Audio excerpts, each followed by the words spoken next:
Hello, everyone.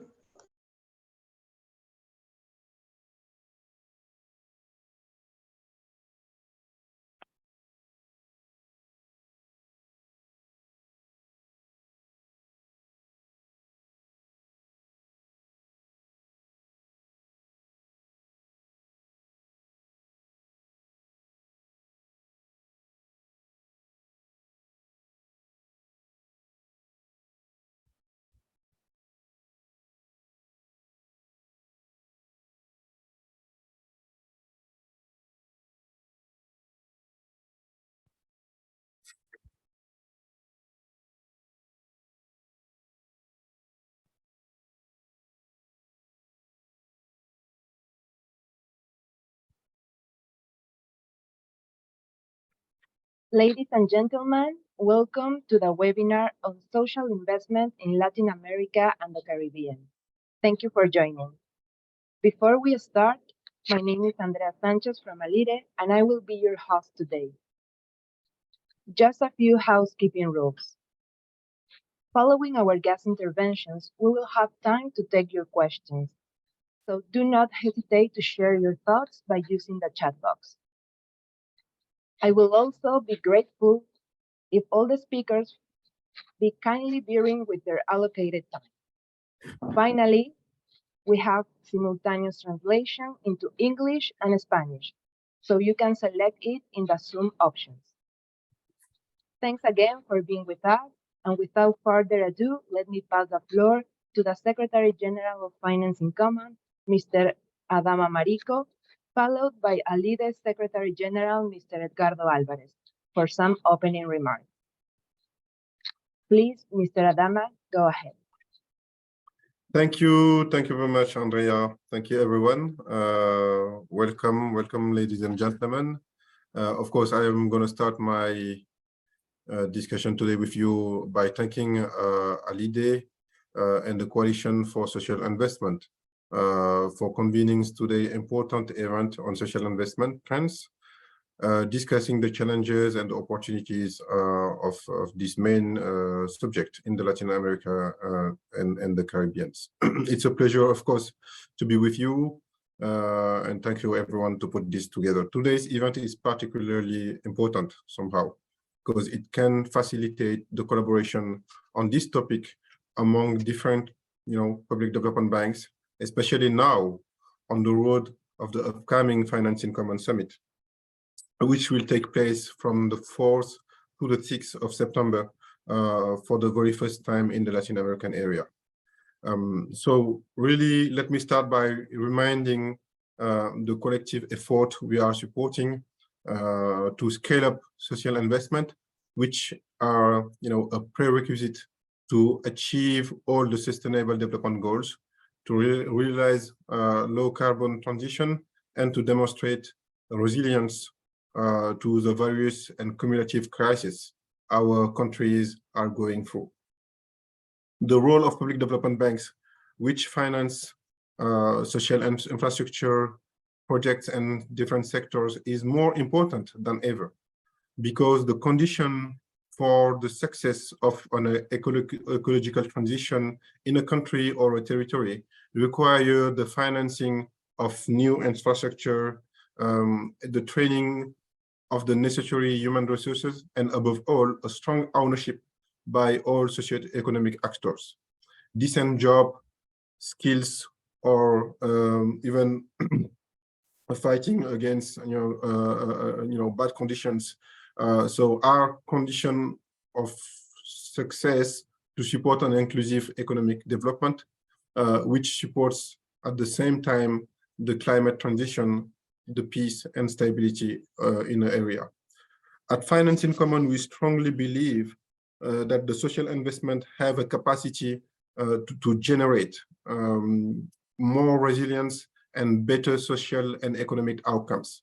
But public development banks need expertise. They need knowledge, tools, and partnerships to increase the impact of their projects and to address the financing gap. This is why the global coalitions like Finance in Common are important, and why also a role, at the regional coalition ALIDE is gathering among his members is also important to anchor a strong social agenda in the projects we are delivering and the operations we are conceiving. In addition to the IDFC members, the Financing Common Initiative was launched to bring together all these participants, all these financing power among the public development banks network, at the ground level to invest and to orient the primary financing within the social and investment agenda. As you know, it operates as a global initiative where public development banks can coordinate their activities and support the emergence of a global financial framework. So it's important to have those numbers also in mind. We are talking about 23 trillion of assets, detained by the community of public development banks. And every year we put in new investment 2.7 trillion of US dollars every year.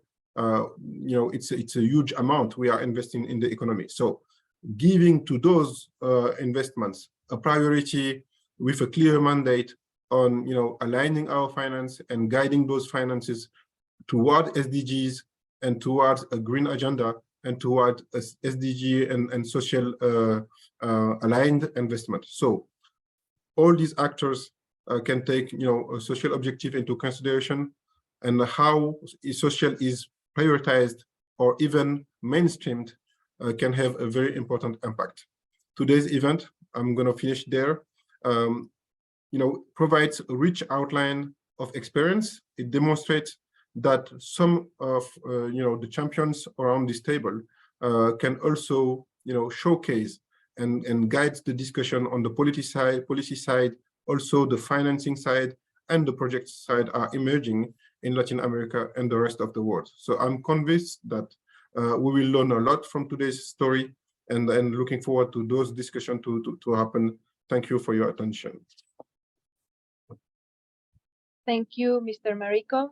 Now I give the floor to Mr. Alvarez. Thank you very much, Andrea, and also Adama. Dear participants, on behalf of ALIDE, welcome to the webinar on social investment in Latin America and the Caribbean, organized by the Social Investment Coalition of the Financing Common Movement, FiCS, and our Latin American Association of Development Finance Institutions, ALIDE. As we have mentioned on several occasions, since the beginning of the movement Financing Common, we in ALIDE have firmly supported it, convinced of the objectives which it was born. On one hand, align financial flows and investments in climate-compatible projects, taking the framework of the Paris Climate Agreement, and on the other hand, incorporating the United Nations Sustainable Development Goals, or SDGs, into our operations. But now, FiCS goes beyond those initial objectives, consolidating itself as a global forum of the priorities and trends that concern financing development in the world, generating valuable innovations in issues, trends, cases, and methodologies that help to define the role of our banks. Without any doubt, the FiCS is a key space to collectively advance in charting a new path towards sustainability and inclusive economic growth for the coming years, and to strengthen engagement to all those who believe that climate action implies for the health and general well-being of our nations. ALIDE and its member entities, the development banks of Latin America and the Caribbean, are aligned with this axis and actively participate in the work on these major challenges in favor of a global vision of promoting responsible financing, as well as supporting investment mobilization and joint action between the public and private sectors, international organizations, and civil society. As a network of PDBs, we will serve as a channel of cooperation and distribute this knowledge in the community of development finance institutions, not only in our region, but also to promote interregional cooperation supporting the World Federation of Development Financing Institutions.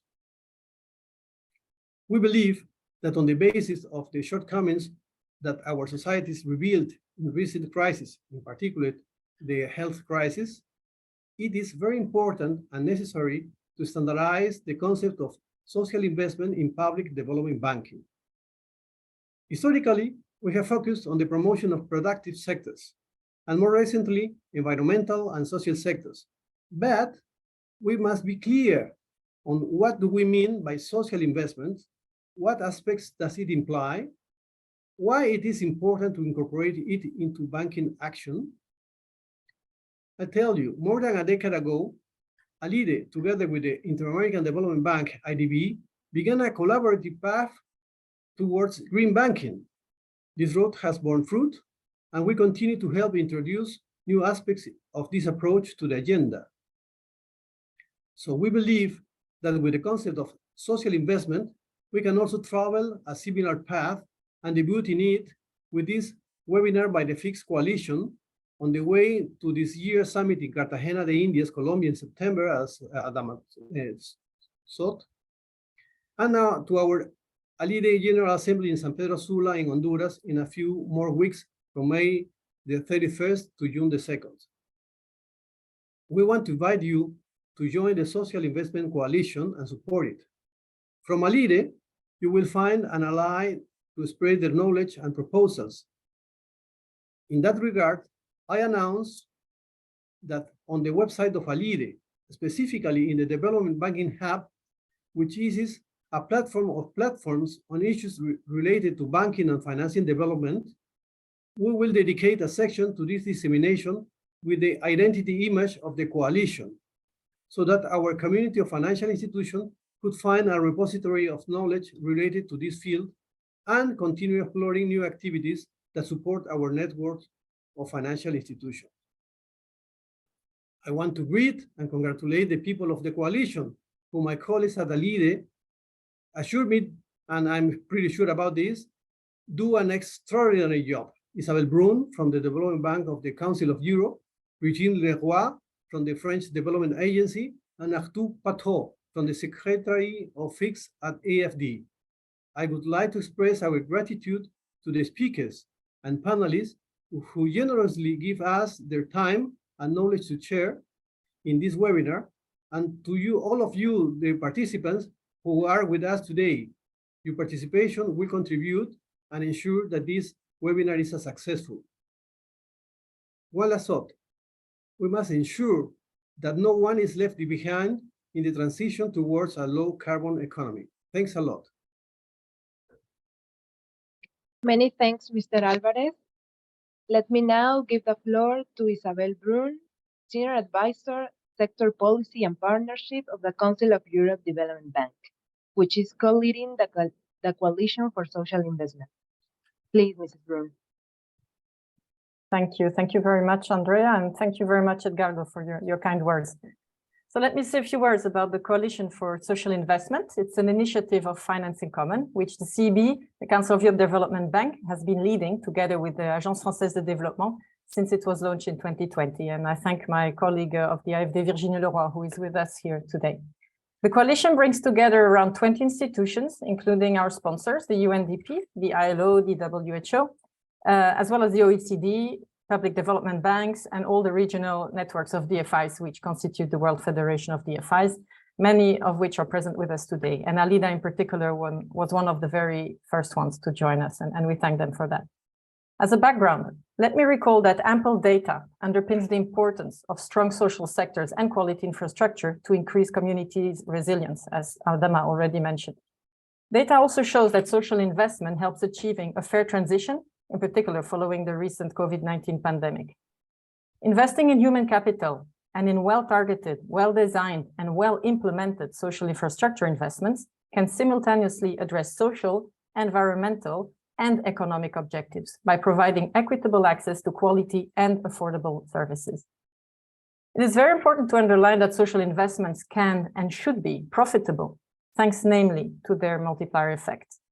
Research shows that investing in early years and moving towards universal, high-quality, affordable healthcare, education, and childcare systems has a potential return to society of up to $17 for each dollar invested.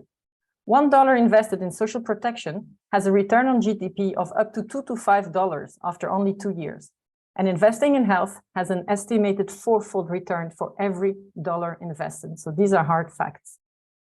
Public development banks can play a unique role in this shift towards more and better social investment, as Edgardo underlined very well. By providing financing on adequate, including concessional terms, by helping leverage private finance, public development banks can impact the entire financing system, contributing to channeling funds towards social investment. Public development banks can help also build institutional capacity, support policy and institutional reforms, and enhance the quality of projects by applying a stronger social lens. Normas y estándares comunes. Sin embargo, para asumir estos retos, la coalición y los bancos tienen que armonizar sus prácticas y desarrollar normas y estándares comunes. Interoperability, but also support a more robust and converging approach and cooperation with governments and policymakers. So to respond to these challenges, the coalition works to improve expertise in the field of social investment, to advance advocacy, including through events, and increase cooperation to develop concrete and innovative projects on the ground. So let me share a few examples of its activities. Exchanging with nearly 50 PDBs, the coalition has put together a common understanding of what is meant by social investment and its scope. And this was underlined by Edgardo as one of the key points, the definition, so to speak, of social investment. And the coalition also proposed an analysis of what PDBs need to support more and better social investment. We also prepared an advocacy paper underlining the nexus between social, environment and climate, economic and security matters. At the last Financing Common Summit in October 2020 in Abidjan, we presented an investment agenda for health and social protection around the role of public development banks and their operational added value to strengthen the resilience of health systems. In addition to ad hoc interventions during regional or multilateral summits, such as the COP, UN, or G20 gatherings, another aspect of the coalition's activity is to share knowledge on social results measurement frameworks. And we have a few of our partners working on these aspects with us here today, and I thank them for that.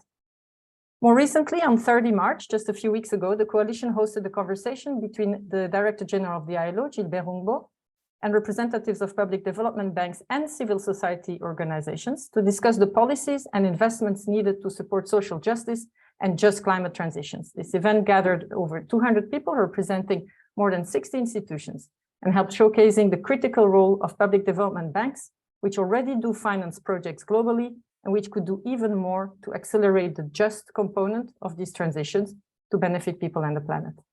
The coalition looks forward to engaging with you all in the run-up to the 2023 Cartagena Summit in September to make sure that the social agenda of development financing can deliver concrete results. Thank you for your attention, and I wish you all excellent discussion. Many thanks, Mrs. Broom. Now, please let me turn to Ramon Pineda, Head of the Employment Unit of the Economic Development Division from United Nations Economic Commission for Latin America and the Caribbean, for an overview of the social policy and investment challenge specific to the LAC region. Please, Mr. Pineda, go ahead. Hi, how are you? Well, I will switch to Spanish because I prepared the presentation in Spanish. So.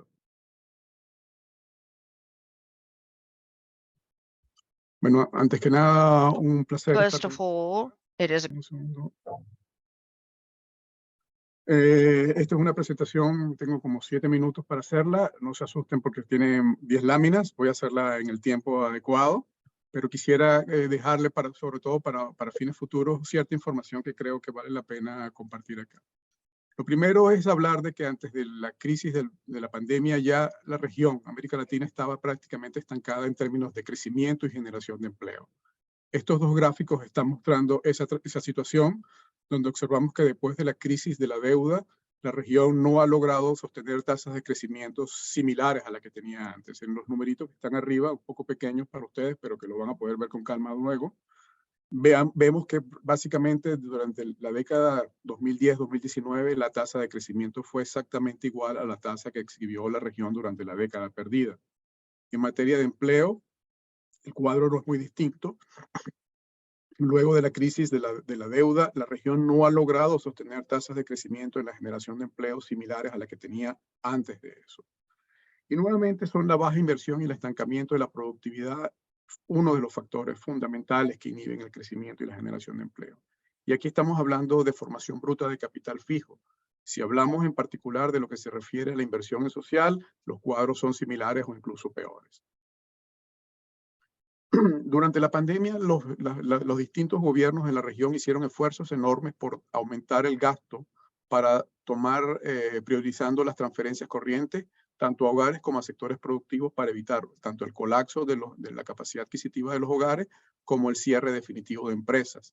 Y eso significó un cambio importante, un salto importante en la magnitud del gasto que se estaba dando tanto en los países de América Latina como en los países del Caribe. Sin embargo, y esto se tradujo en distintas medidas, en distintos ámbitos que aquí estamos sintetizando. Esta información está contenida en el informe económico, el estudio económico del año 2020, donde básicamente mostramos todos los esfuerzos que se hicieron en materia de políticas públicas para tratar de, por un lado, complementar, evitar un colapso mayor de la demanda agregada y por otro lado, proteger a ciertos grupos específicos que estaban siendo los más afectados por la crisis. Y durante este episodio, los bancos de desarrollo fueron claves, fundamentales en todas estas estrategias que se fijaron los gobiernos a lo largo de la región. La coyuntura actual, donde tenemos elevada inflación, aumento de las tasas de interés, mayor niveles de endeudamiento y efectos adversos que todavía persisten de la pandemia, se suman a los problemas estructurales, como vimos, de la inversión y la poca productividad, y reducen el espacio con el que cuentan los gestores de políticas públicas para promover una mayor inversión, y ya vamos a ver el impacto que tiene. Y en estos diagramas estamos mostrando, por un lado, el importante incremento que ha tenido la inflación en los últimos años en la región.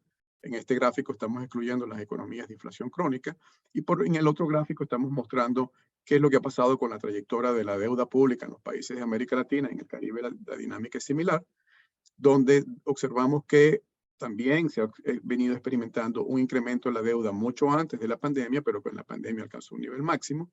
Y sin embargo, si bien se ha venido reduciendo en los últimos años, todavía sigue en niveles elevados en comparación con la pandemia. Esta situación de mayor inflación, mayores tasas de interés y mayor endeudamiento significa que cada vez se están destinando más recursos para tanto públicos como privados para pagar intereses que están restándose a otros factores como la inversión, incluyendo la inversión en infraestructura y la inversión social. Y aquí vemos en este diagrama cuál ha sido la trayectoria de la composición, el porcentaje que representa el gasto en capital, el gasto de capital, perdón, el pago de los intereses y qué es lo que ha pasado en materia de gasto de salud. Mientras observamos que el gasto de capital ha venido descendiendo en los últimos años, si bien el 2020 significó un incremento y cambió esta trayectoria, nuevamente en el 2022 y posiblemente en el 2023 se va a observar una reducción de esto. Por otro lado, el pago, lo que se refiere a los intereses, que estamos viendo cómo se ha venido creciendo sostenidamente y va a crecer más conforme aumenta el saldo de la deuda y aumentan las tasas de interés, estamos esperando que por los próximos años eso también está pasando. Entonces aquí, esto es lo que nosotros hemos llamado en ciertos documentos que hemos preparado recientemente, tensiones al crecimiento económico, tensiones al desarrollo económico, donde los países se están enfrentando el dilema de cuánto destinan al pago de bienes en intereses versus cuánto destinan en gasto en salud o cuánto destinan en materia de gasto de capital. Las perspectivas a futuro no son alentadoras, pero el reto es estar a la altura de lo que enfrentamos. Primero, el menor crecimiento que se anticipa y la menor inversión se traducirán en un bajo ritmo de crecimiento en la generación de empleo. Pero por otro lado, no solo es un problema de baja creación de empleo, sino los sectores con mayor dinamismo son servicios y comercios. Y son sectores que tradicionalmente están asociados a bajos niveles de productividad y bajos niveles de salario. Por lo tanto, estas dos variables se van a ver afectadas en los próximos años. Asimismo, brechas en materias etarias entre jóvenes y adultos y entre hombres y mujeres se podrían ampliar en los mercados laborales respecto a los niveles existentes pre-pandemia. Recordemos vis-a-vis the levels we saw before the pandemic increased these. Restablecimiento de equilibrio en los mercados laborales. Lentamente se han reducido los niveles, los mercados laborales se han ajustado y eso ha significado que brechas que, al menos en términos de participación laboral, donde se habían alcanzado grandes logros en términos de la participación de las mujeres, se revirtieron durante la pandemia en el 2021 y 2022. Ahora es que se están restableciendo los niveles que existían antes. Por eso nosotros tememos y se ha observado un cierto incremento de la pobreza y la desigualdad, que sencillamente los niveles de inflación elevados y el menor espacio para políticas sociales y sectoriales pueden estar acentuando ese riesgo.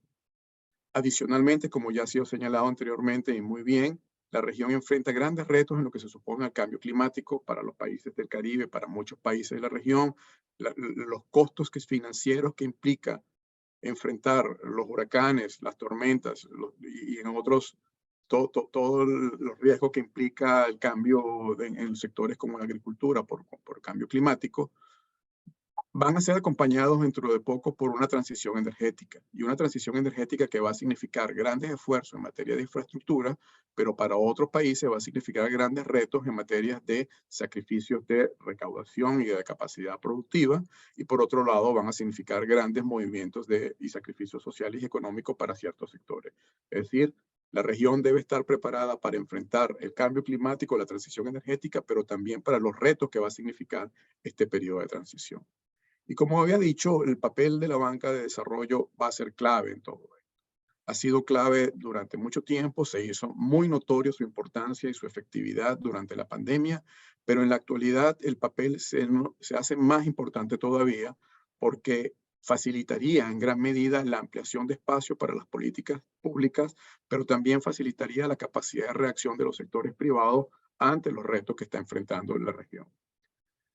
Nosotros consideramos en la CEPAL que es necesario dar una visión estratégica a la inversión y donde la universalización de servicios públicos debe ser fundamental. Aquí estamos presentando, no voy a ir en los detalles del cuadro, pero estamos presentando algunos rubros que son importantes y críticos, que van a ser muy críticos en la actualidad en términos del agua y saneamiento, pero en el futuro en términos de la capacidad de generación de electricidad y los cambios que va a suponer esta matriz energética.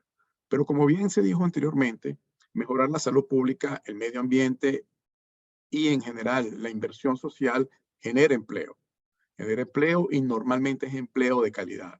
Por otro lado, aumenta la sostenibilidad, las políticas necesarias para aumentar la sostenibilidad de la energía y las transiciones hídricas, se reducen las emisiones de carbono, promueven las alianzas públicos-privadas que han sido tan exitosas en muchos países de la región y entiendo que van a ser abordados durante este evento.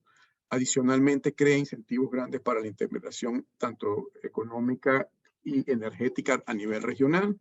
Y por otro lado, lo que sí es cierto es que va a demandar grandes esfuerzos en materia de adecuar las normas existentes, tanto en materia jurídica, en materia de neutralidad de energía y la regulación para garantizar que la provisión de estos bienes públicos se haga de la manera más eficiente y más eficaz.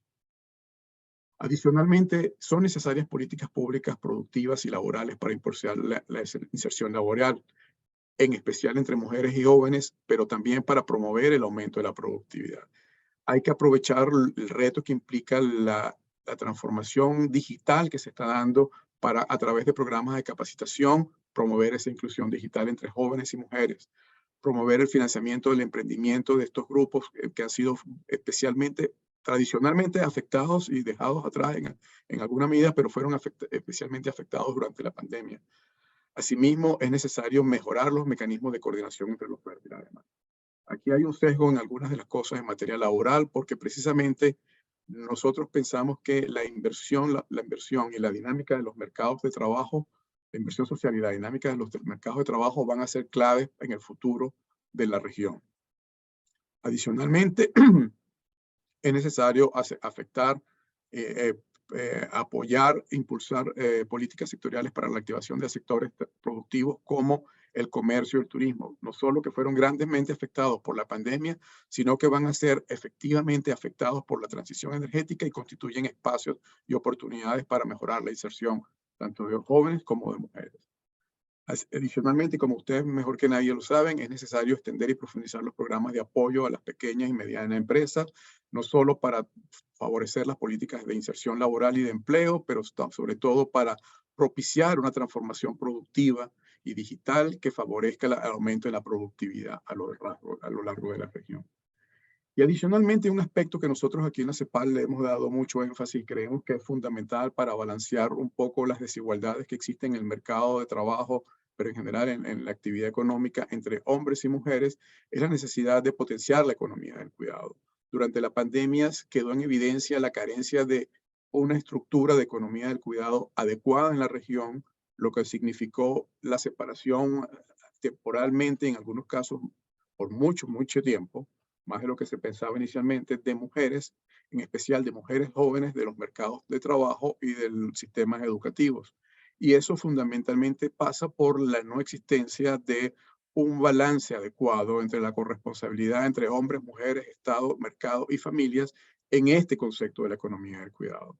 Entonces nosotros pensamos que es clave mantener los incentivos para que este eslabón perdido en la estructura productiva y social de las economías de Latinoamérica se dé para balancear, por un lado, el desbalance que existe entre hombres y mujeres en las cargas en materia de cuidado en los hogares, pero por otro lado, para adecuar los salarios y las remuneraciones de muchas de las personas que están desarrollando empleos no remunerados a lo largo de la región, y como son bastante grandes esos números.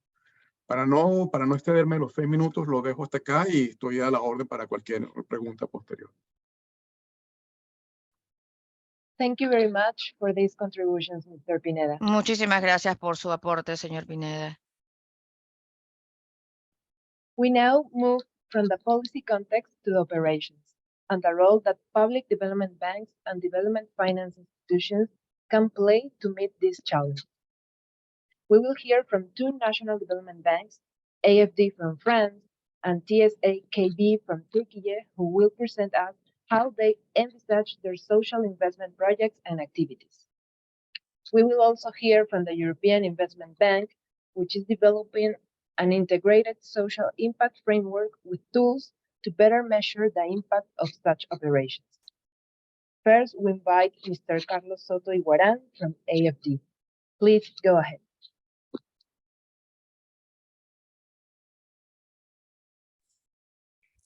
Muchas gracias. Yo trabajo en la división de salud Thank you very much. I work in the division of health.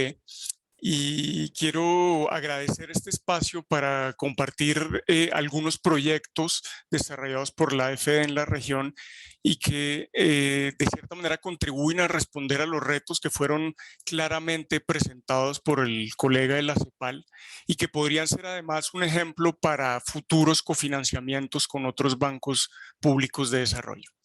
Quiero empezar primero por presentar brevemente el enfoque holístico que la AFD promueve en el marco de los proyectos que financia y que articula tres problemáticas transversales. En primer lugar, es mejorar el estado y preservación de los ecosistemas y la adaptación y mitigación al cambio climático. En segundo, es apoyar la cohesión social a través de la reducción de desigualdades multidimensionales y la promoción de la inclusión con un enfoque de género importante. Y en tercer lugar, apoyar el fortalecimiento institucional y la participación ciudadana con el fin de impulsar de manera sostenible y legítima transformaciones estructurales. Este enfoque permite prevenir o evitar que se refuercen las vulnerabilidades ambientales, sociales, institucionales y así contribuir a un desarrollo justo, incluyente, sostenible y democrático. Antes de presentarles tres grupos de proyectos que hacen el vínculo entre las problemáticas climáticas y sociales, mencionar brevemente que en 2022, América Latina representó aproximadamente 10% de los compromisos financieros del grupo AFD, con un fuerte énfasis en adaptación y mitigación al cambio climático. Entonces, el primer grupo de proyectos precisamente se ataca conjuntamente a vulnerabilidades climáticas y sociales.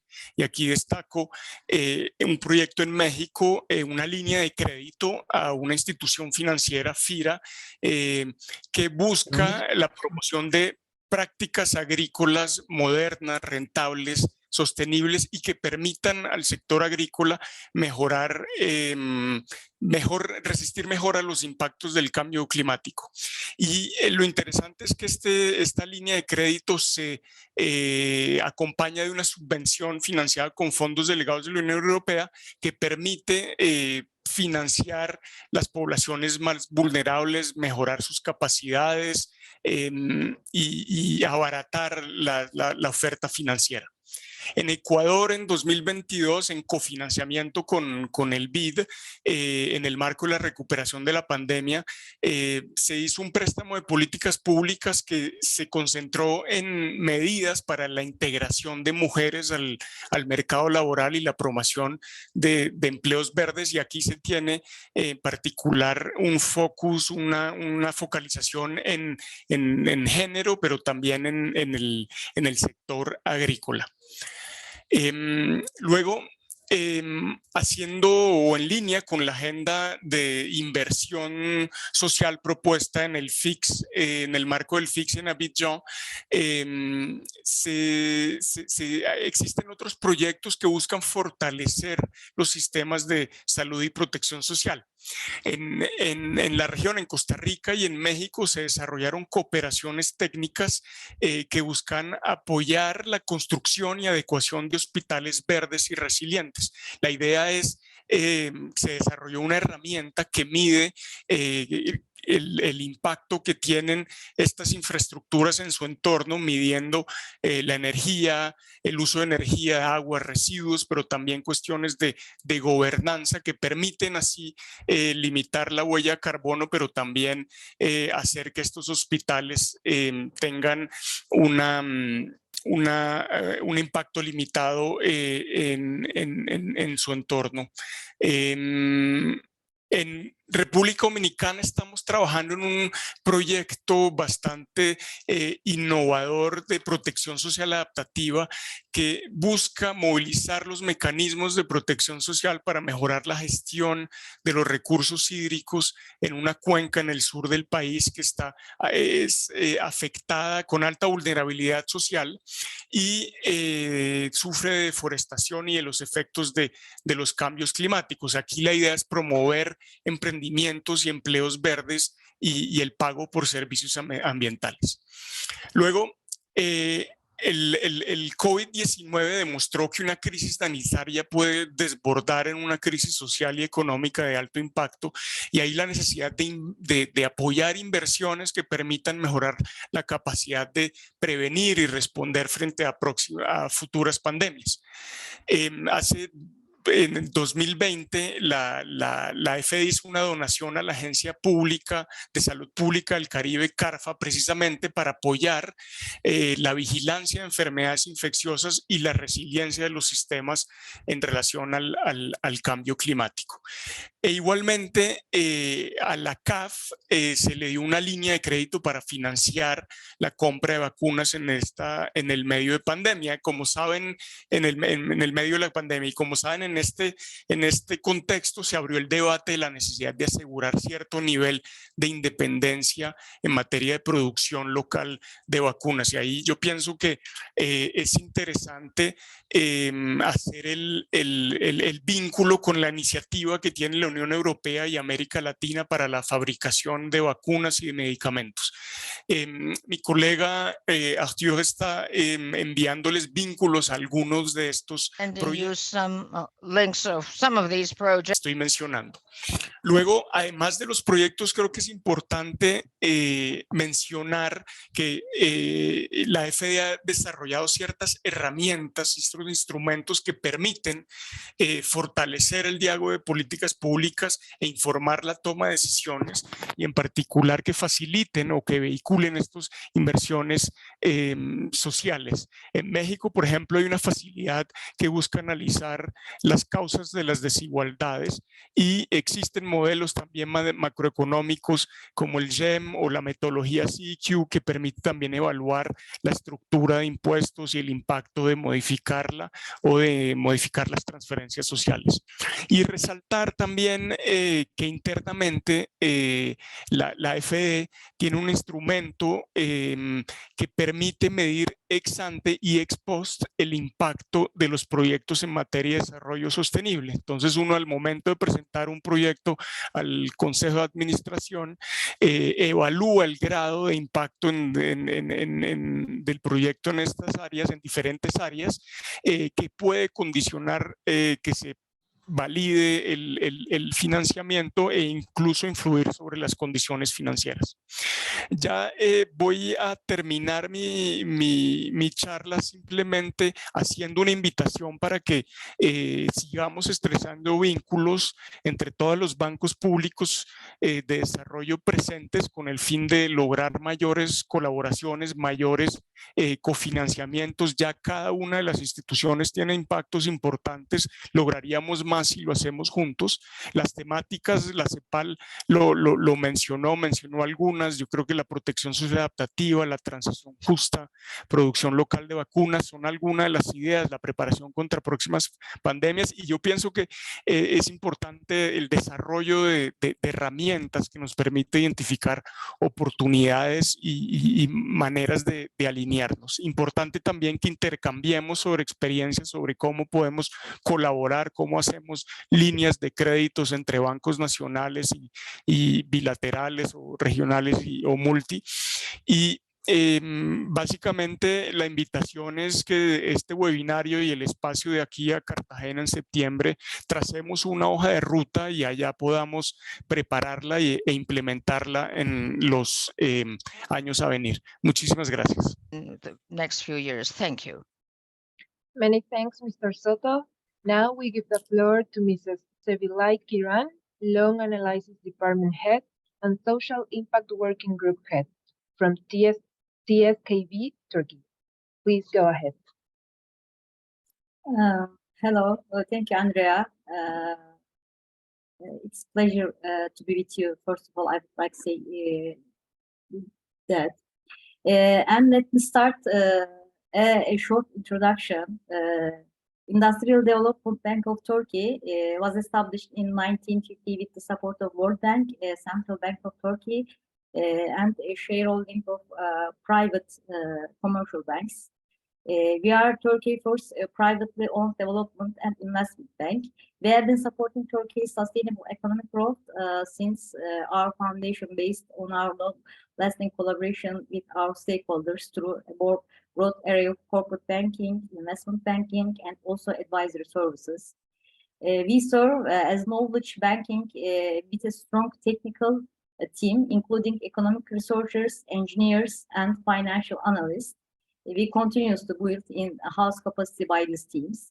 We have prudent credit risk assessment understanding from the beginning of the loan allocation through multidisciplinary assessment by various aspects in accordance with both our bank's perspective and also environmental social frameworks and ethical costs of development finance institution we work with. Having said that, while providing financial support, we also share our know-how with our clients and guide them in respect of environmental and social and other technical topics. As a bank that supports inclusive and sustainable, this is the first slide I have forgotten. As a bank that supports inclusive and sustainable development of our country, with impact financing through the long-lasting relationship with development finance institution. It's important to note that TSKB started to increase its social investment-oriented activities by also employing a social expert. We integrated the environmental and social risk evolution in loan allocation and also investment review process. And our social risk evolution includes observing stakeholders engagement, meetings, discussion with local authorities, local communities, and etc. I will mention in detail the next slides. You will see in this slide the sustainability structure in TSKB. As you see, there are 7 working groups, and 3 of them are under the head of social impact and inclusion. There are 17 members in the Sustainable Management Committee. If we add the employees in working groups, the number reach about 70, which corresponds to 18% of the total number of employees in TSKB. Actually, as a TSKB, we aim to ensure that the sustainability issues are adopted by all bank employees. During evaluation project we financed, we use some tools. One of them is environmental and social risk evaluation tool. Is named ERET. Environmental and social assessment is conducted in parallel with the technical assessment during the entire credit assessment procedure by TSKB engineers and social experts. The ERET model is the key tool in addressing potential environmental and social impacts of projects and clients.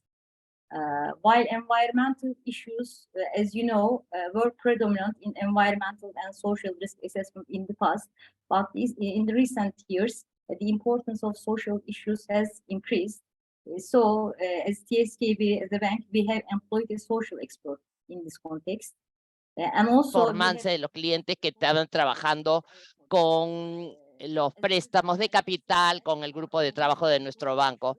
Como ven, que se hace también una evaluación de los clientes. Within the scope of site visits, consultation meetings are conducted by social experts in order to assess and monitor the environmental, social, and also economic impacts of the projects on local communities and environmental social performance of the corporates. In these meetings, communities' level of knowledge about the project and the relations between the project and the local communities are analyzed. And also whether there is a project-related grievance or not are questions. And besides, internal and external grievance mechanism of the project are followed by TSKB. These corporates are obliged by TSKB to improve by grievance mechanism within the project. Furthermore, a focus group meeting with the female employees are conducted by social experts to be ensured that there is no inconvenience or dissatisfaction about working conditions and code of conduct issues. And the last slide, I will mention about another tool, SDG mapping tool. TSKB's SDG mapping is a tailor-made tool that's based on the bank's experience on development, banking, and related credit terms. We aim to measure our contribution in sustainable development by examining the relationship between credit terms and European Union sustainable development goals. As of today, TSKB stands on a position where we perform our SDGs mapping for our activities, particularly for lending process. By doing that, we can measure SDGs contribution of our outstanding principals and leave loan disbursement. Also, in our loan appraisal committees, SDGs mapping outputs are taken into consideration. We closely monitor the results of these mappings and have a dynamic structure that not only measures SDGs contribution of our loans, but also setting realistic targets for the current effort to the better position. At the beginning of the speech, Andrea mentioned that I am head of the Social Impact Working Group. As the Social Impact Working Group, we have been working on what we can do for social performance measurements. I hope that the next seminars or next meeting, we present you with an instrument in which we can measure social impact or social performance. Thank you for your attention.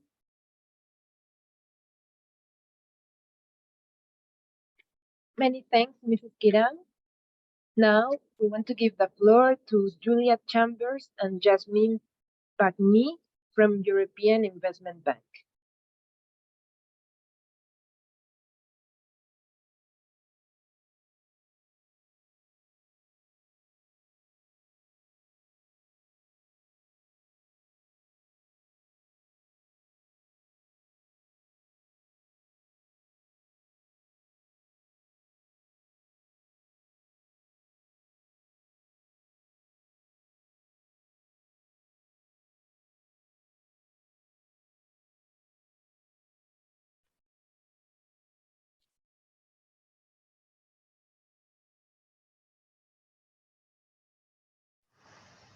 Can you hear me okay? Now we can hear you. Yes. Okay, sorry, you can hear me clearly now. Yeah, yes. Great, thanks. And is someone going to be sharing my slides or should I do so myself? Yes, please, if you can do it. Or, They're being shared now, I think. Oh, they're being shared. Okay, fantastic. Thank you so much. Great. So if we can go to the next slide, please, that would be helpful. Thanks. So I think just quickly, and many of the speakers have touched on this. So at the EIB, we're working currently on developing what we call a social sustainability and inclusion framework, and really looking at how we can measure that. And that comes obviously within the global trends that a number of you have touched upon. In particular, really trying to address the meta crisis of the interlinked issues around climate change, environmental degradation, and inequality. And again, as many of you have mentioned, obviously these more recent shocks that we've all experienced and are still experiencing in terms of COVID-19, the war in Ukraine, the energy crisis, and food insecurity. We're also really thinking about this within the context of conflict and fragility and the numbers of refugees that the world is facing at the moment, the rising working poverty rates and inequality. And this is also true inside the European Union, where the EIB works a lot as well. And some of the mega trends, such as rapid urbanization, digitalization, that we know may bring maybe new and unforeseen social challenges, alongside, of course, aging population and changes in human mobility. So next slide, please. What we're keen to really try and do is be very clear around what we mean by social investments, so as to not only be able to track our impact, but also be able to attract more financing, obviously, to those types of investments. We obviously face the barriers that we're all familiar with in terms of social being less easy to define, it being very context specific. The gender and social norms that we face. I can hear some echo. Yeah, that's better. Sorry. The lack of incentives for the private sector.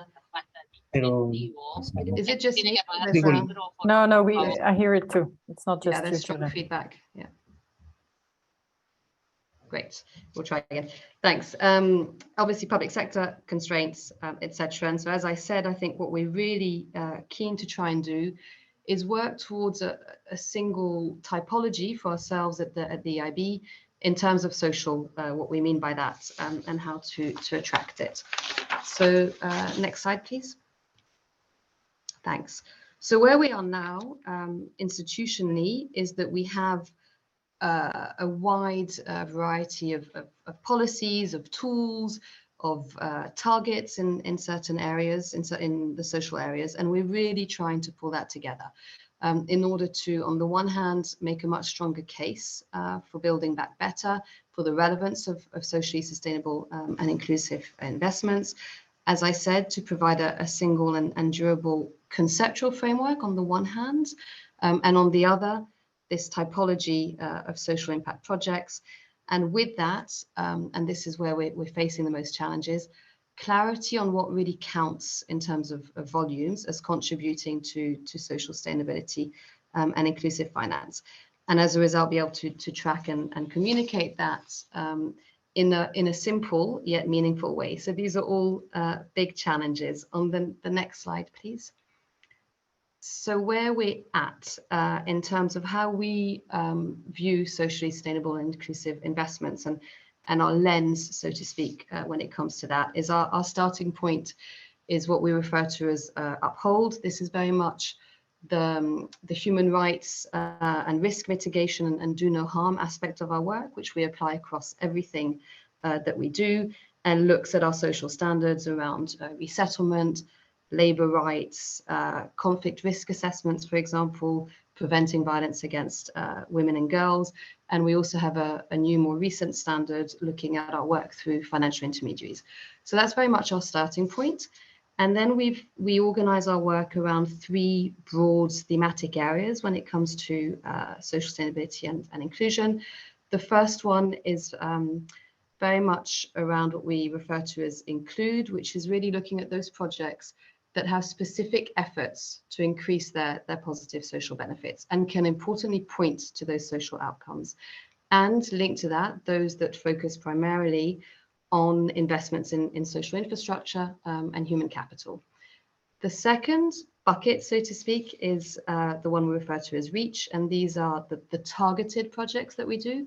So those that explicitly target underserved groups or segments of the population, or that seek to substantially contribute to reducing certain inequalities, and that can also be geographical inequalities. And the third, and this is a new area for us in terms of trying to measure our social impact, is around future-proofing.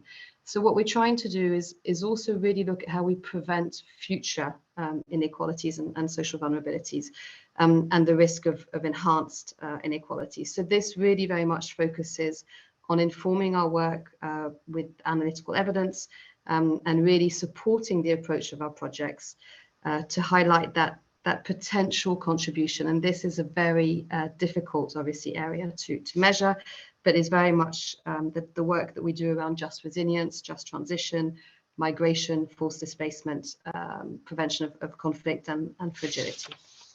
Next slide, please.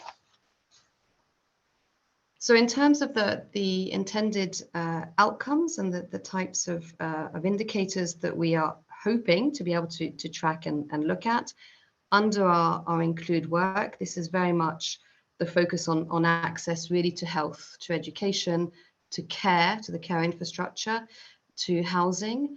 And at the moment, in terms of access to infrastructure and inequality, we are focusing very much on gender.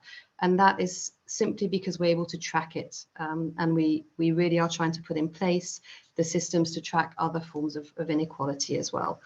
On the REACH side, this very much focuses on our work around access to finance, for example, for specific groups, for excluded groups, for women, the type of work that we do on increasing employment opportunities and importantly, leadership opportunities for women in excluded groups. We use the 2X challenge criteria a lot in this area. And in thinking about just transition, reskilling and employment in just transition regions. On the future-proofing side, which is, as I said, more challenging for us at the moment, we're very much looking at the work that can point to the prevention of forced displacement, to an increase in the adaptive capacity of vulnerable communities, social cohesion, and then disaster preparedness and the investments that we do in terms of enhancing the capacity of countries and sectors to be ready to face emergencies, so health emergencies in particular. And the idea is that in the longer run, we will be able to aggregate our social impacts and report against 2 or 3 high-level outcome indicators. So moving on to some of the challenges, which is on the next slide, please. Thank you. So one of the big challenges, obviously I referred to the aspect around future-proofing when it comes to measuring, prevention. That's very difficult. Obviously there's no counterfactual, and it's tricky to know how much you've really been able to prevent something, but we're really looking into ex-ante estimations, into hotspot mappings and how we can use some of that. Again, the same with the performance, measuring our performance of risk mitigation and how we're able to do that. We're still struggling with how we can put systems in place around that. When it comes to social, as I mentioned, the biggest challenge really is the fact that it's very context specific. But obviously standardization helps us all and helps our clients. So there's this tension between context specificity and standardization when it comes to establishing criteria. Access to data, of course, is an issue for all of us. Policy externalities, social norms that have a big impact on our work. We as the EIB don't work so much at the policy level. We rely on the European Commission to do that. So that's another challenge for us. And the issue around volume attribution is one that we are finding very difficult. So unless it's a specifically targeted project to which we can obviously apply 100% of the volume attribution, it is difficult for us to really be able to put a number, so to speak, to our financing on social sustainability and inclusion. So moving on to the last slide, We're trying to put in place enablers to help us overcome some of these challenges. These are very much around supporting our project teams with social analysis, context-specific social analysis, with estimation methodologies to fill our data gaps. We're looking at how to estimate time savings for women, for example, when it comes to infrastructure investments, how we can estimate employment generation as well. And for that, we're in dialogue with the ILO and others. And how we can use hotspot mappings when it comes to really knowing which regions may come under duress. We're looking at thematic technical assistance and advisory offerings around this, and how we can use blended finance for some of the client incentives. We've been piloting an approach to social impact financing, for example, where we reward the achievement of certain social KPIs with financial rewards. We have a number of thematic credit lines as well, and we're currently exploring a gender objective under our sustainability and awareness bonds. And we're also slowly thinking about results-based lending and whether we could use such modalities to drive more transversal social outcomes. And of course, I think as a number of you have said, I think partnerships in this area is really important in terms of the analytics, the complementarity, exchanging information on data, etc., but also on where we can adopt standard criteria so that it's easier for all of us. And the ongoing engagement, of course, with the sustainable finance community in those efforts around establishing international standards and taxonomy. So that's it. Thank you very much.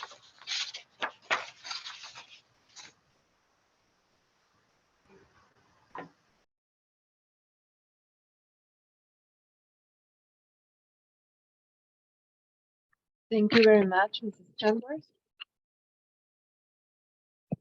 Now, if Mrs. Jasmine wants to add something. Sorry, I should have mentioned it was just me with the presentation, just in the interest of time, so that we don't keep you for too long. But obviously, we're both here for the questions and answers.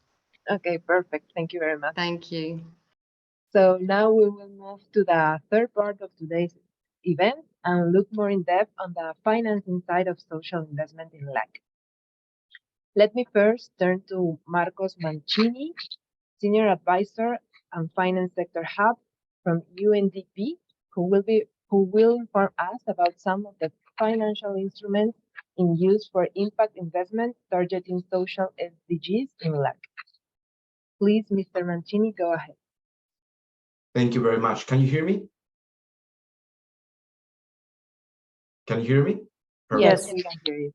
Well, thank you very much, and thanks to Adama, to Edgardo, Arthur, and all our other colleagues from FiCS, the Coalition of Social Investment, and ALIDE, with whom UNDP works very closely with.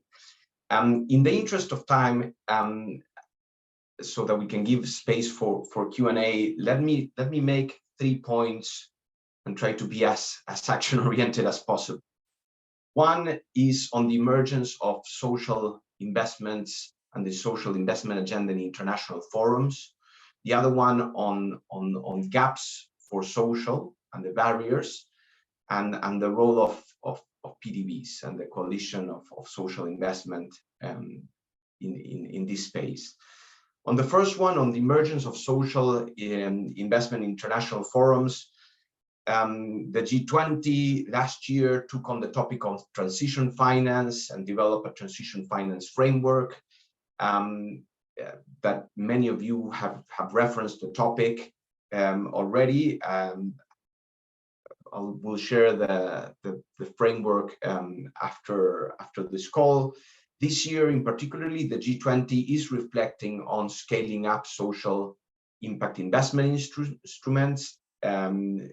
We've done a stock take with the help of many international partners, looking at bonds, loans, impact investment funds, guarantees, catalytic first loss capital, microfinance, impact crowding platforms. Broadly, we have more than than 50 examples around a lot of social SDGs, mainly no poverty, zero hunger, good health and well-being, quality education, gender equality, decent work and economic growth, and reduced inequalities. Again, we'll share the presentation after the call, and you'll be able to see there are several examples across Latin America, including from FIDA, we have on the call today, the IFC and Santander in Brazil around access to healthcare providers, Santander in Argentina around salary payments, working capital, purchases of medical equipment, social impact bonds in Peru for coffee producers, a lot. So we are seeing, again, as I was saying, the emergence of social in international investment forums in parallel to the ongoing conversation around climate. The important topic here, or the important message to stress, I would say, is sustainable finance, be it green or climate finance strategies, will fail at addressing the current climate emergency without simultaneously addressing social issues, including socioeconomic inequality, which was just mentioned by the EIB. And there is an opportunity now with the whole MDB reform agenda to build on the momentum around climate adaptation to recouple social and environmental issues, really showing how both are interdependent and interlinked. I would say 3 key critical issues why it's important to integrate them now. It's becoming increasingly evident that social issues are a financial material risk to investors and companies. There's more and more evidence. Socioeconomic inequality is a systematic risk, and without addressing, as I was saying, these issues, there can be a tension with achieving the social goals. So we must look at them jointly. In terms of the gaps for social, I think a lot were mentioned already. It is about adopting and improving social standards, disclosures, and tools, being able to measure better, examining socioeconomic inequality as an issue of systematic risk, and how does that relate to financial stability, and aligning stakeholders on social and climate implications of financial decision making. Which brings me to the third point, the role of PDBs. I think that here the knowledge that PDBs collectively have and national development banks collectively have around social issues outweighs way more the knowledge that the private sector currently has. So there's a lot that the private sector can learn from the tools that you're using to measure risk, to measure impact, and to integrate social considerations into financial decision making. So bottom line, as action points, let's say from my end, so that we can give room for a discussion, we will share with you the stock take that has these plus 50 examples in Latin America and around the world across the 7 SDGs, mainly social SDGs. We will share with you a document that we are working on specifically around these barriers for social, trying to look at what has been the climate experience and how organizations have integrated climate risk into financial decision making, and how we can learn from that in the social space, and open the doors for our continued collaboration. Thank you very much. Thank you very much. Now I welcome Daniela Curcio, Head of Debt Capital Markets from Casa Depositi e Prestiti from Italy, which emitted recently a social bond and will tell us more about how they manage. Please go ahead. Thank you.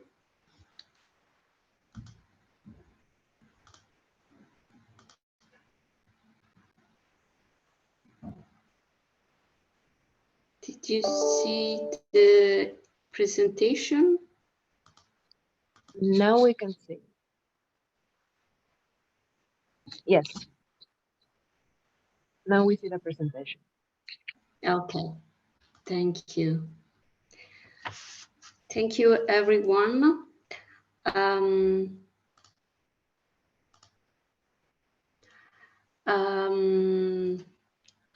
I will introduce CDP's activities on a capital market side. We prepared these few slides just to give you some information about CDP's framework and the ESG bond issuance. On this first slide, this first slide is focused on our framework. That is the most important document for our ESG issuances. We put in place our CDP Green Social and Sustainability Bond Framework in 2017, where when we issued our inaugural social bond. The framework is aligned with the CDP scope of intervention and the sustainability strategy, and it is in line with the ICMA guideline. On the left-hand side, you can see the main four components of our framework that are use of proceeds, project evaluation and selection, management of proceeds, and reporting. That is one of the main components of the framework. On the right-hand side, you can find the eligibility criteria that are green energy and environmental sustainability, infrastructure and development of city, SMEs and corporate financing, social housing. The proceeds of our ESG bond will be used to finance investment that fall under one or more than one category, making it an important tool to contributing to the promotion and sustainable development.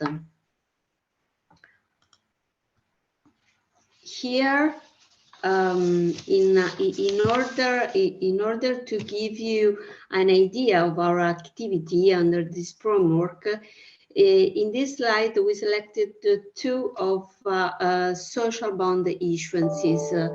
The first one is the social housing bond. With this transaction, the CDP supports social housing intervention with the initiative dedicated to the most vulnerable population groups, which do not have the requirement to access to public housing list, and that fail to satisfy their housing needs to the economic reason or lack of adequate offer on the housing market.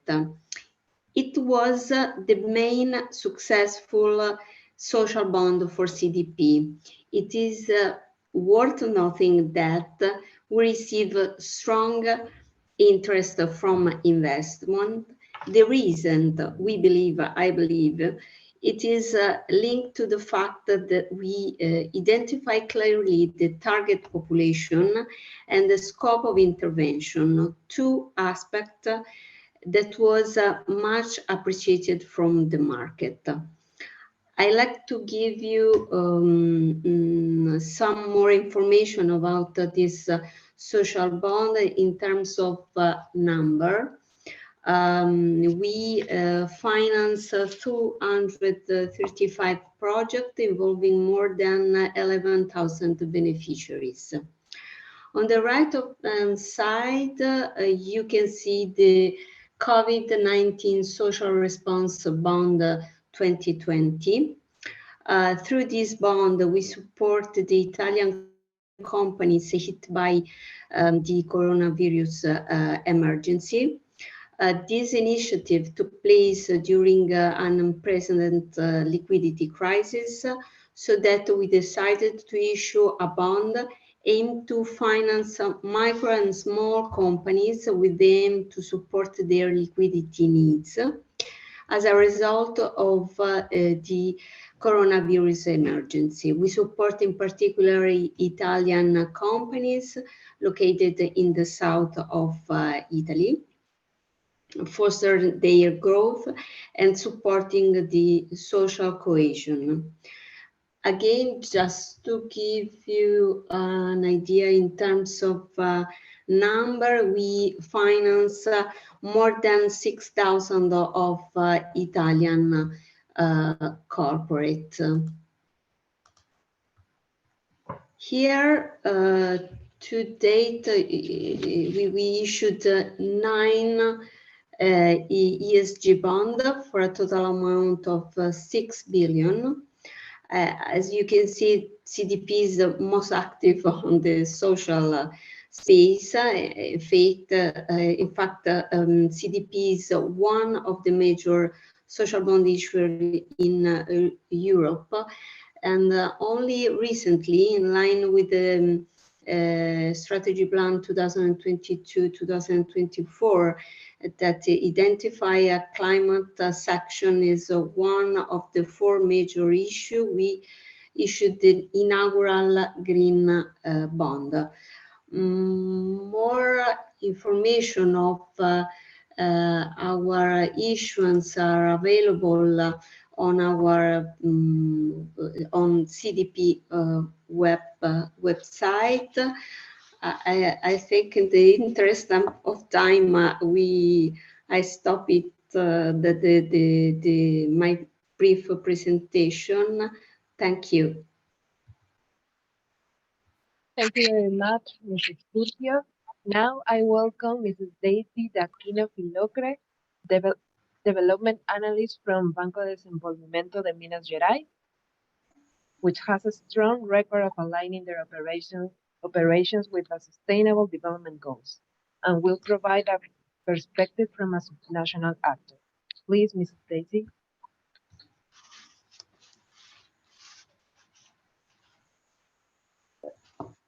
Hi, everyone.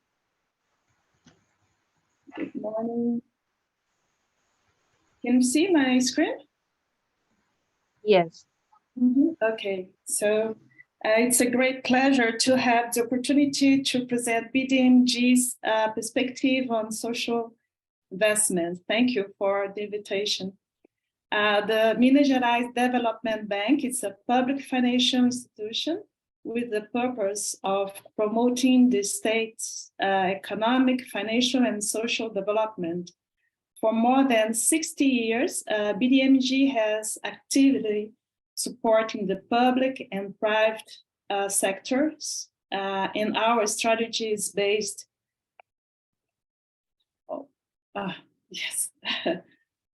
on expanding sustainable investment, identifying new investments that will accelerate progress towards the sustainability, aligning of BDMG operations with the 23rd agenda, exploring the potential for partnership, technical cooperation, and financial innovation.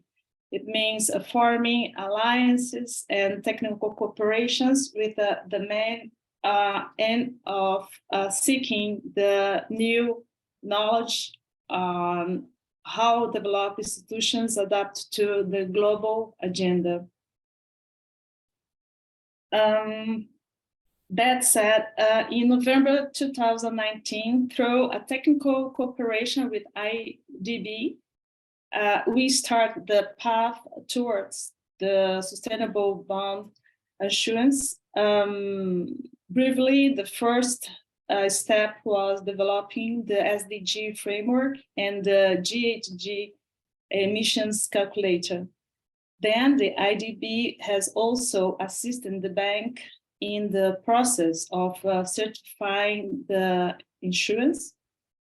And the second part opinion has been made by Sustainalytics. And the IDB has provided as well legal support, which include capacity building activities. In this context, in December 2020, BDMG issued Brazilian's third sustainable bond and the country's first issued by the public financial institution. The bond amounted to $50 million with a 7-year final term and as fully purchased by IDB investment. So in March 2020, the BDMG SDG framework was built. After careful analysis, we identified 13 out of 70 SDGs aligned to the in our portfolio, in our project, and 28 out of 168 SDG targets, divided in 2 categories, social and green. The social category is made up of 6 subcategories: employment generation, micro and small enterprises, gender inclusion, sustainable urbanization, education, economic recovery after disaster, and health. And employment generation is one of the bank's main focuses, since micro and small enterprises is responsible for no less than 81% of jobs created in Minas Gerais. It's important to highlight that through the platform BDMG Digital, micro entrepreneurs can access credit quickly and simply. The bank is always aligned with the SDG 5, gender inclusion, to support women-led macro and small enterprises and encourage their inclusion in business. One of the products also available in the digital channel is the Empreendedoras de Minas. For the sustainable urbanization, more than 400 million reais was disbursed to projects in 300 municipalities. About education, we support primary, secondary, as well higher education infrastructure with the focus on vulnerable people. We must highlight the economic recovery after disasters. BDMG supports companies and municipalities affected by natural causes such as drought and floods, and human causes such as the environmental crimes caused by the dam ruptures of mining companies in the municipalities Mariana and Brumadinho. In response of the COVID-19 crisis, BDMG has created new financial products with special conditions to support different sectors, especially those from health sector. More than ever, this sector was a priority during the pandemic. During that time, the disbursement was 155 million reais to 48 companies, private hospital, clinics, industry, among others, and 14 municipalities that invested in new 40 primary healthcare centers, and so on. So in this way, BDMG has been working actively to fulfill its public mandate and counter-cyclical role. Thank you.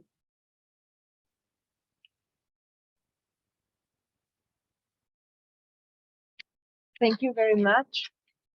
Now, finally, let me turn to Alberto Lara from FIRA, Mexico, who will explain how social is taken up in the activities of a thematic public development bank like FIRA.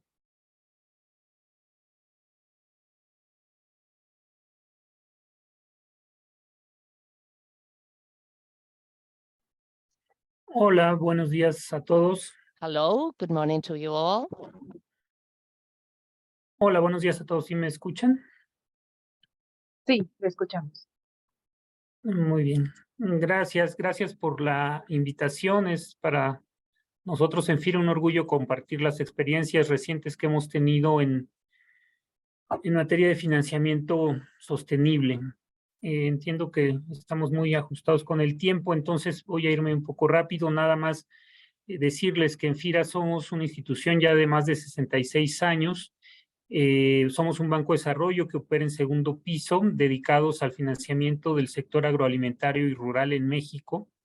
Somos el fondeador más grande de este sector en México y operamos a través de una red de intermediarios financieros que incluye bancos y no bancos, es decir, no damos crédito directo a personas o empresas. También brindamos capacitación y asistencia técnica a los productores, por lo que los ayudamos a estructurar sus proyectos en el sector.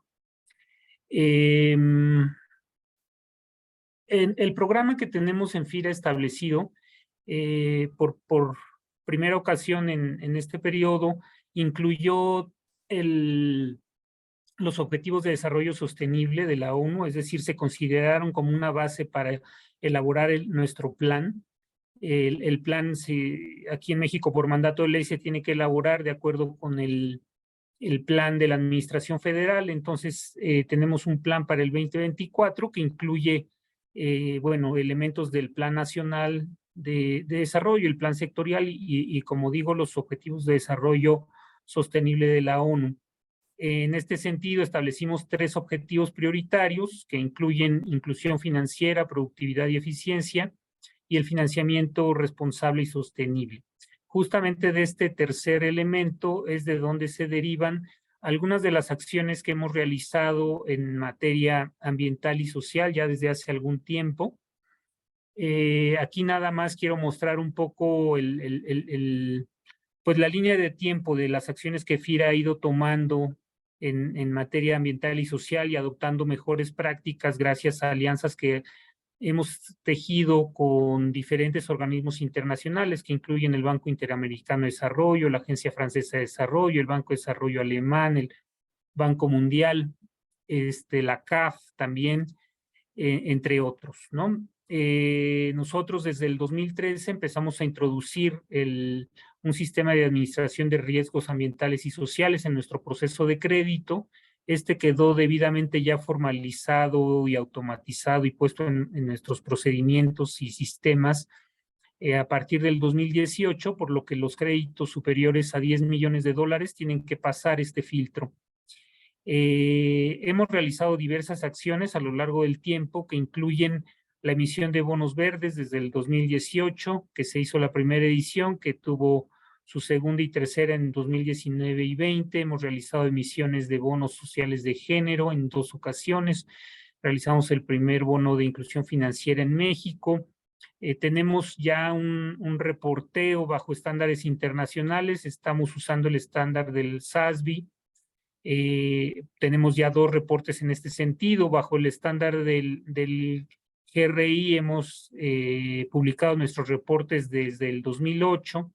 Tenemos un rating global por MSCI, que es esta agencia, pues tal vez de las más especializadas en ratings ESG, desde 2020. Tenemos uno nuevo de una agencia, pues que es conocida aquí en la región de Latinoamérica, que se llama HR, que también nos hizo un rating de tipo ESG. Entonces, con todo esto lo que les quiero decir es que en FIRA el tema de ambiental y social, pues data de muchos años atrás, se ha venido estructurando cada vez mejor y tenemos incluso una sección en nuestra página web institucional donde damos cuenta de todo lo que realizamos en esta materia. También, entrando específicamente, como nos pidieron, al tema de los bonos temáticos que hemos realizado en los últimos años, quiero decirles que de toda la deuda que tenemos nosotros aquí en FIRA, de la deuda que captamos para poder financiar al sector agroalimentario en México, de este total, el 20% está referido exclusivamente a conceptos ambientales y sociales, e incluye la emisión de 3 bonos verdes que hicimos desde el 2018. 2 veces hemos emitido un bono social de género en 2020 y 2021. Hicimos también en 2022 la emisión de un bono social de inclusión financiera, y aparte tenemos líneas de crédito etiquetadas para temas ambientales y sociales por parte de la AFD y la KfW. Todo este monto significa un poco más de 1,000 millones de dólares. Aquí está expresado en pesos, pero en dólares son poco más de 1,000 millones. Y son proyectos pues que han sido, y son, digamos, fondos que han sido destinados a proyectos específicos que cumplen ciertas características, que están en marcos de referencia, que están sancionados por un tercero independiente. En estos terceros independientes está sobre todo Sustainalytics, está en la mayoría, y también en uno está Moody's, en el de inclusión financiera. Nosotros nos apegamos estrictamente a los principios del ICMA para la emisión de nuestros bonos, por lo que anualmente también damos cuenta de qué es lo que hemos hecho con los recursos. Publicamos reportes que incluso también son reportes anuales que son certificados por un tercero independiente, y además tenemos el compromiso con nuestros inversionistas de que podemos seguir emitiendo este tipo de bonos en el tiempo, ¿no? Porque tenemos esa capacidad de generar la cartera, además de que a diferencia de otros bonos de este tipo que se emiten, por lo menos en México, no están referidos a grandes proyectos o a megaproyectos, sino más bien están conformados por cientos o miles de proyectos de pequeños y medianos productores. Por último, nada, les quiero mencionar que justo la próxima semana vamos a emitir un nuevo bono verde, pero con un nuevo enfoque. Ya no vamos a estar tanto en el tema de la mitigación de los efectos del cambio climático, sino ahora más bien en la adaptación. Entonces es un nuevo bono de resiliencia que vamos a emitir la próxima semana. Ya hemos desarrollado pues todos los trabajos correspondientes, tenemos un nuevo marco de referencia para este bono, hemos estado en roadshow con inversionistas ya casi durante un mes. Y en este nuevo bono, como les digo, va a estar enfocado más a temas de resiliencia, ¿no? Como ustedes saben, las inversiones en adaptación y resiliencia son las que mejoran la capacidad de los sistemas para perdurar frente a cambios inesperados en el clima, ¿no?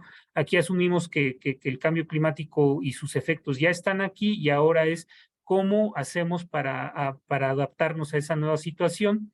Hay 2 categorías de proyectos, unas relacionadas con la resiliencia. Tiene 3 dimensiones, ¿no? La absorción, la adaptación y la transformación.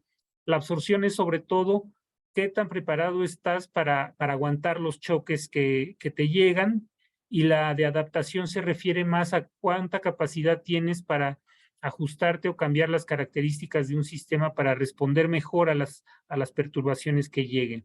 Aquí tuvimos que hacer varios estudios previos para realizar este bono. Nos apoyó la FD en una primera instancia.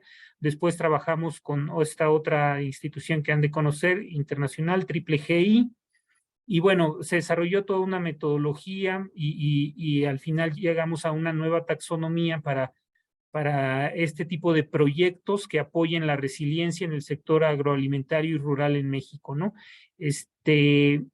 Tenemos pues mucha más información. Aquí solamente doy ejemplos del tipo de vulnerabilidades, como se definió. En la taxonomía se identificaron las vulnerabilidades a las que pueden estar expuestos los productores del sector rural en México, y y con base en esas vulnerabilidades identificó qué tipo de proyectos de inversión podían ayudar a mejorar la resiliencia de los productores, ¿no? Aquí en la tabla doy algunos ejemplos, pero en realidad identificamos 88 proyectos de inversión, perdón, que dan, que ayudan a la resiliencia de los productores y empresas en este sector, y los asociamos a diferentes riesgos o vulnerabilidades asociadas al cambio climático, como pueden ser sequías, inundaciones, riesgos de deslaves, plagas, en fin, ¿no? Diferentes tipos de riesgos que representa el cambio climático. Y entonces haremos esta nueva emisión, como les digo, la próxima semana, y hasta ahora hemos tenido una muy buena respuesta del mercado. Ya veremos cómo nos va. Les compartiremos los resultados más adelante. Y pues de mi parte, para no tomar más tiempo, pues sería todo. Y quedo a la orden de cualquier forma para cualquier pregunta o comentario. Gracias. Question or comment that you might have. Thank you. Thank you very much to all our Muchas speakers and gracias a participants todos today. nuestros oradores y participantes el día We de hope hoy. the presentations will be helpful to you Esperamos que las to presentaciones advance les hayan more and servido better para avanzar social hacia investment in más your y institution. mejores inversiones sociales en sus instituciones. Now, if there is any question to Ahora, be si hay taken to alguna our panelists, pregunta please para raise your nuestros virtual panelistas, hand por and we favor, will turn levanten on su your mano microphone. virtual y por favor abran Otherwise, sus we will micrófonos. share the De presentation lo and be contrario, happy to vamos a connect compartir you las with the panelists presentaciones in case y of tendré interest. mucho gusto de poderlos poner en contacto con algún panelista que ustedes quisieran tener. We also look forward to your participation to the 2023 Finance in Common Cartagena Summit from the 4th to 6th of September. We are now reaching the end of today's event. Let me give the floor to Romy Calderón, Head of Economic Studies from ALIDE, for a wrap-up and some key takeaways which will fit into the preparation of the upcoming summit. Please, Romy, go ahead. Bueno, buenos días acá, no sé, en otros lugares, buenas noches, buenas tardes. I don't. Perhaps good afternoon or good evening. I'm going to make a few comments about the number of very interesting things that we have been touching upon about the different aspects. Let us start commenting with what Adama Marico and our Secretary General were sharing with you, and also Isabel Brown about the FIC. Of course, when you have a problem which is global, and initiatives like this one that also have a global overview and get together to deal with problems that can be very difficult to deal with from a particular institutional perspective or a country perspective. So in this framework and with this platform that has a more comprehensive approach that brings together a lot of stakeholders, institutions like ALIDE or the International Federation of Financial Institutions, this of course improves the capacities and the knowledge. Adama was very well saying about the training, the transfer of knowledge, joint projects, sharing practices and methodologies. Of course, this is one of the relevant topics. And so how to tune up this methodology so as to be able to measure social impact. Many times, one of the difficulties that we traditionally have had is that they did not have the necessary methodologies, or whenever they had the methodology. O constante los estudios de impacto We have not had the environmental impact studies done, and I believe that these global platforms and the exchange of information allow us to start tuning up these methodologies, to share these methodologies, to share more accurately the impact that we need to have in this topic, particularly of social investment. And now let us move on to another line of thought. The concern about, well, an emphasis on the inclusion of gender, the support of women that we have seen throughout the crisis, it was very much disturbed. If you see the unemployment figures, women were the most affected ones. The unemployment rate in any country, as we can see, was much higher than before. Then we also have the support to small enterprises. This is another aspect that has been brought up. Ramon Pineda has touched upon this, and we see here the great work that was done by BMG, and of course, other studies from LAC, and to see the impact that there was in the small and medium companies, particularly in those companies that were mostly affected in Latin America and other OCDE countries. And we see that the micro companies were the ones that were most affected. And when we think about them, when these are companies that concentrate employment, we see that impact on employment was very, very big. And then the development banks, going again to what Daisy was mentioning, did many important activities. The instrument and actions were quite diverse, particularly, and the most important thing was to facilitate liquidity, either directly to the companies or through intermediaries, to give them more tools to channel additional resources. So there's some estimates in Latin America, to give you an idea, the development banks, to $240 or $270,000 million, and according to 90,000 million were for COVID-related programs. And this, of course, based on how these development banks are focusing basically on small clients, this definitely had a very big social impact, which has not been measured. There's some studies nonetheless from Visa Argentina, among others, and the IDB that has also done some studies on the impact to see how important these programs have been to stop companies from going bankrupt, or just the collapse of several financial institutions. So another topic that I would like to underscore at this point, sorry,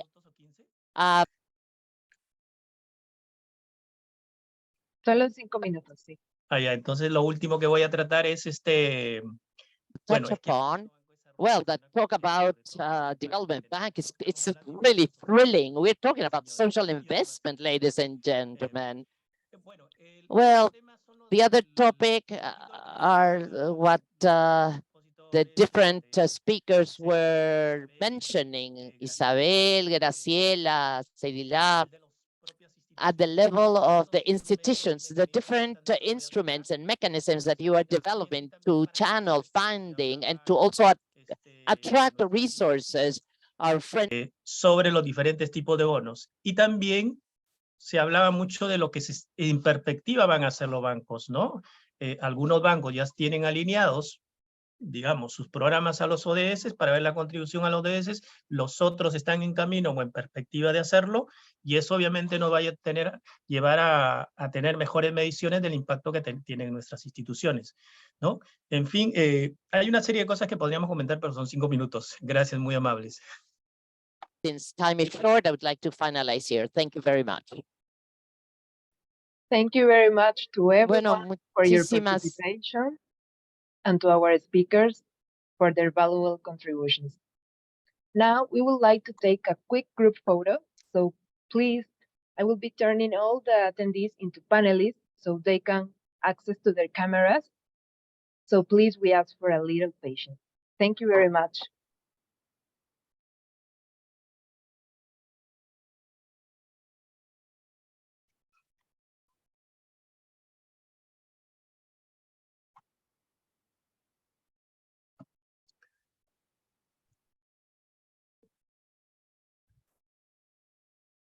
A little patience. Thank you a lot to all of you. It takes time to open all the cameras because you have to do this one by one. Mm-hmm. And Romy, I think you can share all the things you have in your head with the FiCS or with our General Assembly. You have a lot of things sí, claro. to us. Lo vamos a hacer. I may also offer Yes, that we we can will do invite this. Romy at another event of the coalition, because he has a lot of insightful things to share with us. Muchas gracias. Ahí estaremos como líder. Thank you. We will be there.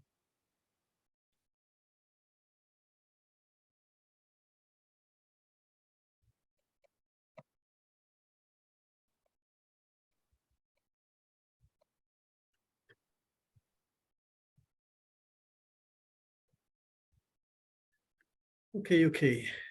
What we can say. Thank you very much. I ask my colleague Catherine or Andrea that maybe can help Hi. us with a photo, please. Yeah, hi everyone. We're gonna take the picture right now, so you can turn on your camera and smile for the pic because it's gonna appear in social media. So 3, 2, 1, smile.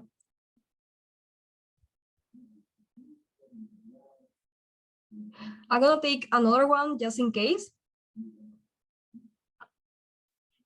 Yes. 3, 2, 1, smile. Yeah, that's all. Thanks, everyone. Thank you very much. Thank you very much. Gracias. Thank you. Bye-bye. Thanks a lot. Bye. Gracias. Adiós. Bye.